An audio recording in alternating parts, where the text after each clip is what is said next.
नमस्कार दर्शक बंधु शुभ सकाळ। आज ହେଉଛି एप्रिल मास 16 तारिख गुरुवार। चलतु नजर पकेबा आज दिन राज्य और देश विदेशर 20टी गुरुत्वपूर्ण खबर पर।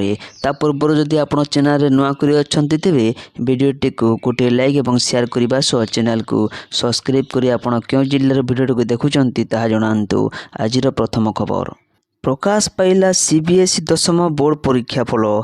प्रकाश पाइला सीबीएसई बोर्ड परीक्षा फल।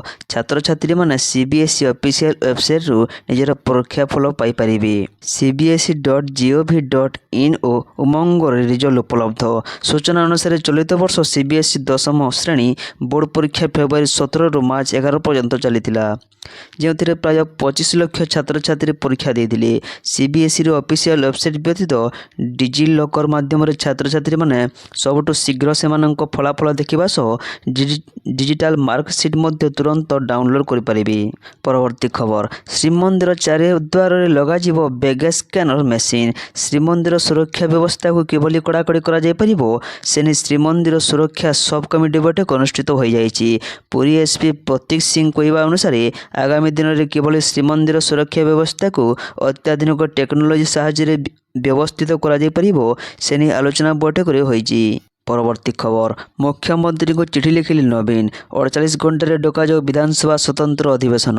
विधानसभा स्वतंत्र अधिवेशन डाकिबा मुख्यमंत्री को नवीन चिठी। नुआ सीमा पुनर्निर्धारण प्रसंग उठाई स्वतंत्र अधिवेशन डाकिबा मुख्यमंत्री मोहन माझी को चिठी लिखिले विरोधी दल नेता नवीन पट्टनायक। 48 घंटा भितर स्वतंत्र अधिवेशन पर प्रस्ताव देले। परवर्ती खबर गुरुवार आरंभ हो घर घर बुली जनगणना। एप्रिल 16 रु मे 15 जाए मासेव्यापी जनगणना चलिबो। प्रथम दिन घर नंबर कराजिबो। एथिपई 80,000 कर्मचारी नियोजित होइचंती। 8,000 सुपरवाइजर अछंती। 10,000 गणनाकारी को रिजर्व रखा जाइछि। एमाने समस्त तथ्य डिजिटल आनिबे एने सूचना दैचंती जनगणना निर्देशक निखिल पवन कल्याण। परवर्ती खबर श्रीमंदिर बाहर रत्न भंडार 3 रत्न निखोज प्रसंग। सिंहद्वार थाना एतला श्रीमंदिर बाहर रत्न भंडार रत्न गायब आसी बोली कि सांघातिक अभियोग। बाहर रत्न भंडार 3 गोटी रत्न निखोज थिबा एने थाना मामला पहुंची। बाहर रत्न भंडार गणतिर शेष दिन अर्थात गत 11 एप्रिल रत्न भंडार स्वतंत्र तदारक कमिटी अध्यक्ष तथा सुपरभाइजिंग कमिटी सदस्य जस्टिस विश्वनाथ रथों प्रतिक्रिया 3 अलंकार मिसिंग होइतिबा कथा कहिथिले। परवर्ती खबर एणिकी सहज हेब जगा दर्शन आसुची स्लॉट बुकिंग व्यवस्था। आईन मंत्री पृथ्वीराज हरिश्चंदन सूचना देइचंती जे खूब शीघ्र स्लॉट बुकिंग माध्यम श्रीमंदिर रे दर्शन व्यवस्था आरंभ हेबो। या द्वारा श्रद्धालु माने निर्दिष्ट समय स्लॉट रे आगुआ बुकिंग करी महाप्रभु को दर्शन करि परिबे। महामंत्री कहिचंती जे उभय साधारण लाइन एवं स्लॉट बुकिंग दर्शन जारी रहिबा पई योजना करा जाउची। परवर्ती खबर सुप्रीम कोर्ट को झटका पवन खेरा को आगुआ जमीन पर रोक। 5 एप्रिल रे पवन खेरा रिंकी भूया शर्मा को 3टी भिन्न देशर पासपोर्ट रखिबार अभियोग आनिथिले। जस्टिस जेके माहेश्वरी एवं जस्टिस एस चांदुरकर खंडपीठ पवन खेरा और अन्य नोटिस जारी करी सेमानंको जवाब मागिछंती। मामलार परवर्ती शुणानी 3 सप्ताह पर हेबो। परवर्ती खबर बिहार 24तम मुख्यमंत्री भाव सम्राट चौधरी को शपथ ग्रहण। नीतीश कुमार सरकार रे सम्राट चौधरी डेप्यूटी सीएम भाव कार्य करुथिले। मंगलवार नीतीश कुमार मुख्यमंत्री पदरु इस्तीफा देबा पर बीजेपी विधायक दल बैठक रे सम्राट चौधरी को नेता भाव चयन करा जायतिला। गत 2005 मसीह एनडीए सहयोग भाव बीजेपी सरकार गठन कर आसुची। सेहीपरि 2013 रु 2017 एवं 2022 2024 मध्य बीजेपी एनडीए सहयोग सरकार गठन करिछि। परवर्ती खबर चीन को ईरान रु तेल किणवाकू देबु नाही धमक देला अमेरिका। ईरान एवं अमेरिका मध्य चलता अर्थनैतिक युद्ध एवं एक अत्यंत खराब परिस्थिति को चलीगलानी। ईरान रु तेल किणवा ने अमेरिका चीन पर कठोर आभिमुख्य ग्रहण करिछि। राष्ट्रपति डोनाल्ड ट्रम्प को घनिष्ठ सहयोगी अमेरिकार अर्थमंत्री स्लॉट बेसेन कहते ईरान रु चीन तेल किणी पारिबो नाही। परवर्ती खबर कटक रेल स्टेशन रु 58 नाबालक उद्धार। कटक रेल स्टेशन रु उद्धार होइचंती 59 नाबालक। समस्त नाबालकों को उद्धार करी सीट ब्लूसिंग को हस्तांतर करा जाइछि। यासह पुलिस यह घटनार तदंत आरंभ मध्य करिछि। रात्रि प्राय 11टा बेले स्टेशन रे एक स्टेशन रु समस्ते ओह्लाइथिले। प्लाटफर्म रे एक संगे एते संख्यक पिलांकु देखि आरपीआईएफ कर्मचारी जांच करथिले। पचरा उचरा जना पड़िथिला कि समस्त नाबालक बिहार ଆରାରିଆ ଜିଲ୍ଲାର କଟକ ଷ୍ଟେସନରେ ଜଗତସିଂହପୁର ଜିଲ୍ଲା ରଘୁନାଥପୁର ଅଞ୍ଚଳର ମୌଲାନା ମହମ୍ମଦ ଆଖଲାସ ଆସି ପୁଲିସକୁ କହିଥିଲେ କି ଏହି ନାବାଳକମାନେ ମଦ୍ରାସାରେ ପାଠ ପଢ଼ିବା ପାଇଁ କଟକ ଆସିଛନ୍ତି। ପରବର୍ତ୍ତୀ ଖବର, ପ୍ରଧାନମନ୍ତ୍ରୀ ମୋଦିଙ୍କୁ ଲେଖିଲେ ପୂର୍ବତନ ରାଷ୍ଟ୍ରପତି ପ୍ରତିଭା ପାଟିଲ।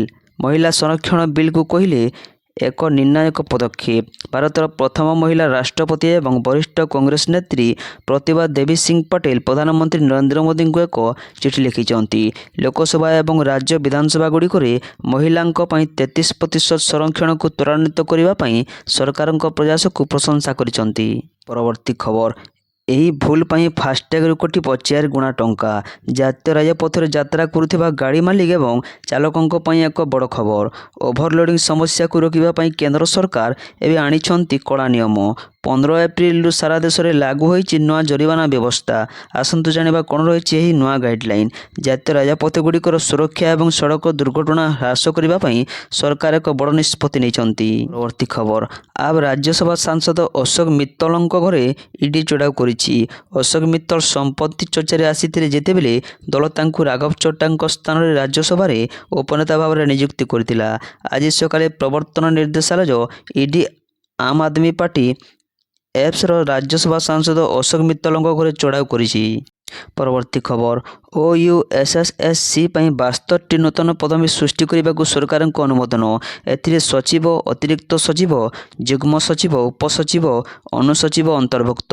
ସେକ୍ସନ ଅଫିସର, ପ୍ରୋଗ୍ରାମର ଅନ୍ୟାନ୍ୟ ସହାୟକ କର୍ମଚାରୀ ମଧ୍ୟ ଅନ୍ତର୍ଭୁକ୍ତ। ସଚିବ ପଦବୀରେ ଜଣେ OSS ସ୍ତରୀୟ ଅଧିକାରୀ ରହିବେ। ସମସ୍ତ ସମ୍ପୃକ୍ତ ବିଭାଗକୁ ପଦବୀଗୁଡ଼ିକୁ କେଡରଭୁକ୍ତ କରିବାକୁ ନିର୍ଦ୍ଦେଶ ଦିଆଯାଇଛି। ପରବର୍ତ୍ତୀ ଖବର, PNB ଗ୍ରାହକ କରେଇ ନିଅନ୍ତୁ ଏହି କାମ। କାଲିଠୁ ବନ୍ଦ ହୋଇଯିବ ବ୍ୟାଙ୍କ ଆକାଉଣ୍ଟ। ଯଦି ଆପଣଙ୍କର ପଞ୍ଜାବ ନ୍ୟାସନାଲ ବ୍ୟାଙ୍କ PNBରେ ଏକ ଆକାଉଣ୍ଟ ଅଛି ତେବେ ସାବଧାନ। ବ୍ୟାଙ୍କ ଅନୁଯାୟୀ ଏପ୍ରିଲ 16ରୁ ଲାଗୁ ହେଉଥିବା ଗତ 3 ବର୍ଷ ଧରି ନିଷ୍କ୍ରିୟ ରହିଥିବା ଆକାଉଣ୍ଟଗୁଡ଼ିକ କିମ୍ବା ଯେଉଁଥିରେ କୌଣସି କାରବାର ହୋଇନାହିଁ ଏସବୁ ବନ୍ଦ ହୋଇପାରେ। ଯେଉଁଗୁଡ଼ିକରେ ବର୍ତ୍ତମାନ ଶୂନ୍ୟ ବାଲାନ୍ସ ଅଛି। ଖବର, ଗୁରୁତ୍ୱପୂର୍ଣ୍ଣ ପ୍ରସଙ୍ଗ ଉପରେ ଟ୍ରମ୍ପ ମୋଦିଙ୍କ ଆଲୋଚନା। ମଙ୍ଗଳବାର ସନ୍ଧ୍ୟାରେ ପ୍ରଧାନମନ୍ତ୍ରୀ ନରେନ୍ଦ୍ର ମୋଦି ଏବଂ ଆମେରିକା ରାଷ୍ଟ୍ରପତି ଡୋନାଲ୍ଡ ଟ୍ରମ୍ପଙ୍କ ମଧ୍ୟରେ 40 ମିନିଟ୍ ଧରି ଫୋନ୍ ମାଧ୍ୟମରେ ଆଲୋଚନା ହୋଇଥିଲା। ଏହି ଆଲୋଚନା ସମୟରେ ପଶ୍ଚିମ ଏସିଆ ସଂକଟ ଏବଂ ହରମୁଜ ପ୍ରଣାଳୀ ସମେତ ଅନେକ ଗୁରୁତ୍ୱପୂର୍ଣ୍ଣ ପ୍ରସଙ୍ଗ ଉପରେ ଆଲୋଚନା ହୋଇଥିଲା। ଯୁଦ୍ଧବିରତି ଏବଂ ଆମେରିକା ଇରାନ ଆଲୋଚନା ବିଫଳ ହେବା ପରେ ଏହା ଦୁଇ ନେତାଙ୍କ ମଧ୍ୟରେ ପ୍ରଥମ ଆଲୋଚନା ଥିଲା। ପରବର୍ତ୍ତୀ ଖବର, ଦିନରେ ଗରମ, ସନ୍ଧ୍ୟାରେ ବର୍ଷା। ଆସନ୍ତା 6 ଦିନ ପର୍ଯ୍ୟନ୍ତ ରାଜ୍ୟରେ ଜାରି ରହିବ ଏଭଳି ପାଗ। ଦିନରେ ଗରମ, ସନ୍ଧ୍ୟାରେ ବର୍ଷା। ଆସନ୍ତା 6 ଦିନ ପର୍ଯ୍ୟନ୍ତ ରାଜ୍ୟରେ ଏଭଳି ପାଗ ଜାରି ରହିବ। ଏଥିପାଇଁ ଉଭୟ ଉପକୂଳ ଓଡ଼ିଶା ସହ ପଶ୍ଚିମ ଓଡ଼ିଶାର କିଛି ଜିଲ୍ଲାକୁ ୟେଲୋ ୱାର୍ଣ୍ଣିଂ ଜାରି ହୋଇଛି। ଆସନ୍ତା 24 ଘଣ୍ଟା ମଧ୍ୟରେ ଉପକୂଳ ଓଡ଼ିଶାର ବାଲେଶ୍ୱର, ଭଦ୍ରକ, ଯାଜପୁର, କେନ୍ଦ୍ରାପଡ଼ା, କଟକ, ଜଗତସିଂହପୁର, ପୁରୀ, ଖୋର୍ଦ୍ଧା, ନୟାଗଡ଼, ଗଞ୍ଜାମ ଏବଂ ଗଜପତି ଜିଲ୍ଲାରେ ଗରମର ଅନୁଭୂତି ହେବ। ପରବର୍ତ୍ତୀ ଖବର, ବଢ଼ିବ ଲୋକସଭା ଆସନ ସଂଖ୍ୟା। 543ରୁ ଆସନ ସଂଖ୍ୟା ବୃଦ୍ଧି ହେବ 850। ବଢ଼ିବ କି ଲୋକସଭା ଆସନ ସଂଖ୍ୟା? 543ରୁ 850 ଆସନ ବୃଦ୍ଧି ପାଇଁ କାଲିଠାରୁ ବସିବ ସଂସଦର ସ୍ୱତନ୍ତ୍ର ଅଧିବେଶନ। କିନ୍ତୁ ସମ୍ବିଧାନ ସଂଶୋଧନ ବିଲ୍ ପାରିତ କରିବାକୁ ସରକାରଙ୍କ ପାଖରେ ଆବଶ୍ୟକ ସଂଖ୍ୟା ନାହିଁ। ତେଣୁ ସବୁ ଦଳର ସହଯୋଗ ଲୋଡ଼ି ପୂର୍ବରୁ ଚିଠି ଲେଖିଛନ୍ତି ପ୍ରଧାନମନ୍ତ୍ରୀ ନରେନ୍ଦ୍ର ମୋଦି। ବିରୋଧୀ ଦଳଗୁଡ଼ିକ ମହିଳା ସଂରକ୍ଷଣକୁ ସମର୍ଥନ କରୁଥିଲେ ମଧ୍ୟ କିଛି ପ୍ରସଙ୍ଗରେ ଆପତ୍ତି ଉଠାଇଛନ୍ତି। ପରବର୍ତ୍ତୀ ଖବର, 3 ଘଣ୍ଟା ପାଇଁ ଏସବୁ ଜିଲ୍ଲାରେ ବର୍ଷିବ। ଭାରତୀୟ ପାଣିପାଗ ବିଭାଗ IMD ବୁଧବାର ସନ୍ଧ୍ୟା ପ୍ରାୟ 6ଟା ପର୍ଯ୍ୟନ୍ତ ଓଡ଼ିଶାର 4ଟି ଜିଲ୍ଲା ପାଇଁ ସତର୍କ ସୂଚନା ଜାରି କରିଛି। ଆଗାମୀ 3 ଘଣ୍ଟା ମଧ୍ୟରେ ଅନୁଗୁଳ, ଦେବଗଡ଼, କଟକ, ନୟାଗଡ଼ କିଛି ସ୍ଥାନରେ ଘଣ୍ଟା ପ୍ରତି 40-50 କିଲୋମିଟର ବେଗରେ ପବନ ବହିବ ସହିତ ମଧ୍ୟମ ଧରଣର ବର୍ଷା, ଝଡ଼ ବର୍ଷା, ବଜ୍ରପାତ ଏବଂ କୁଆପଥର ବର୍ଷା ହୋଇପାରେ। ମଧ୍ୟାହ୍ନ ବୁଲେଟିନ୍ ଅନୁଯାୟୀ ମୟୂରଭଞ୍ଜ, ବାଲେଶ୍ୱର, କେନ୍ଦୁଝର, ଭଦ୍ରକ, କେନ୍ଦ୍ରାପଡ଼ା, ଯାଜପୁର, କଟକ, ଜଗତସିଂହପୁର, ପୁରୀ ଏବଂ ଖୋର୍ଦ୍ଧା ଜିଲ୍ଲାର ଗୋଟିଏ କିମ୍ବା 2ଟି ସ୍ଥାନରେ ବଜ୍ରପାତ ସହିତ ବର୍ଷା ଏବଂ 30ରୁ 40 କିଲୋମିଟର ପ୍ରତି ଘଣ୍ଟା ବହିପାରେ।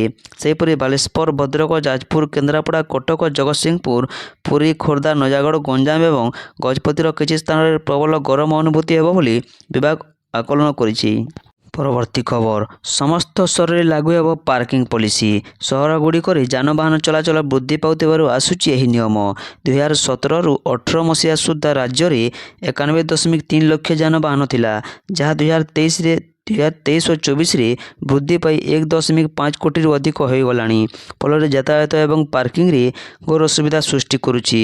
ଏଥିପାଇଁ ଚାହିଦା ଭିତ୍ତିକ ପାର୍କିଂ ଶୁଳ୍କ ନିର୍ଦ୍ଧାରିତ ହେବ।